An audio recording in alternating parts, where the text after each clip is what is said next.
Okay, so if you've been on social media at all lately, you've definitely seen them. These bizarre AI-generated characters with these kind of mock Italian names.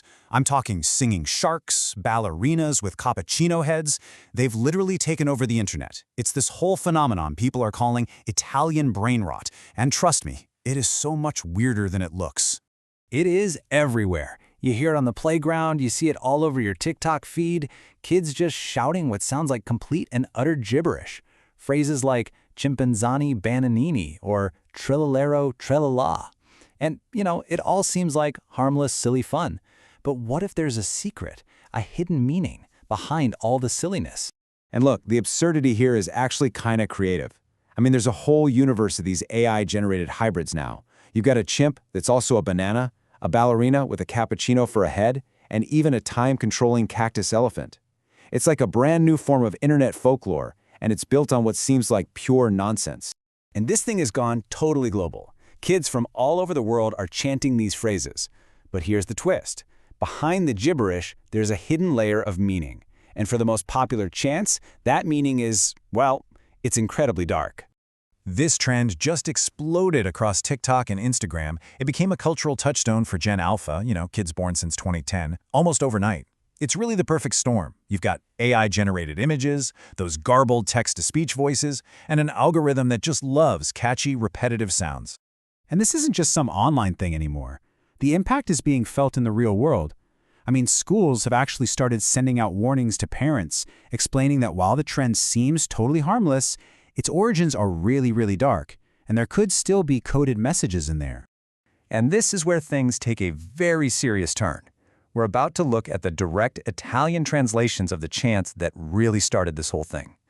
And I have to warn you, the real meanings are profane, they're blasphemous, and honestly, they are just shocking. It's so important to understand this. The original audio for these memes has some extremely offensive stuff in it, but because it's in Italian, it just flies completely under the radar for most of the global audience. They have no idea what they're hearing.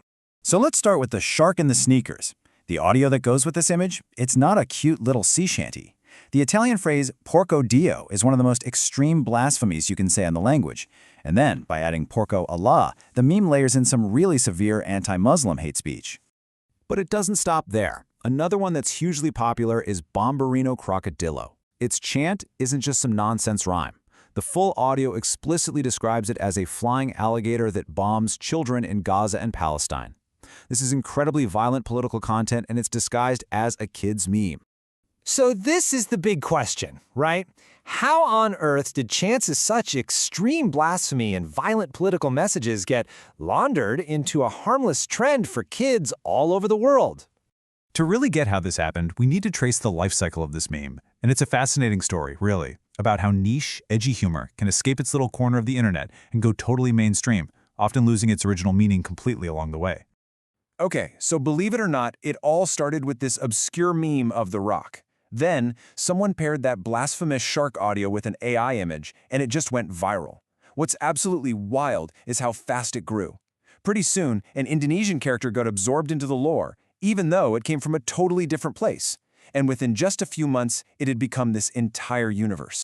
And the name that stuck to this whole trend, Brainrot, is just perfect. It was even named the Oxford Word of the Year. It describes this exact kind of meaningless but super addictive internet content that honestly feels like it's turning your brain into mush. So now we get to the most cynical, and let's be honest, probably the most predictable stage of this meme's life. Once the trend got big enough, those offensive origins had to be scrubbed away so it could be sold to the masses. So let's just remember the source material for one of the main characters. Explicit, political, and violent, okay? Keep that in your head as you see what it's turned into. And this is what Bombardino Crocodillo and his friends have become. Plush toys, trading cards, a massively popular Roblox game. There is even a touring musical. The original dark context has been completely sanitized, turning an offensive meme into profitable, child-friendly merchandise. So, what does this all tell us? This journey, from an edgy inside joke to a toy on a shelf, it's a pretty powerful illustration of how modern internet culture actually works. But you might be wondering, why Italian? Well, the language itself is a huge part of the appeal. It's super musical, and to people who don't speak it, it can sound pretty comical. At the exact same time, its global popularity is just surging. You can see it right here in Spotify's royalty data. So you have this combo of it being trendy but also foreign enough that the meaning gets totally lost. That makes it the perfect vehicle for a global meme that's all about sound.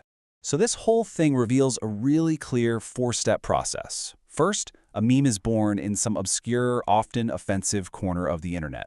Then, an algorithm grabs a catchy part of it and blasts it globally. After that, the controversial bits get cleaned up by creators who want to reach a bigger audience. And finally, corporations cash in on the now-safe version. And so, the Italian Brainrot trend gives us a perfect map of modern internet culture. It shows this direct pipeline from edgy, offensive in-jokes to the actual toys our kids play with. And that leaves us with a pretty profound question for the world we live in now. What else is getting lost in translation?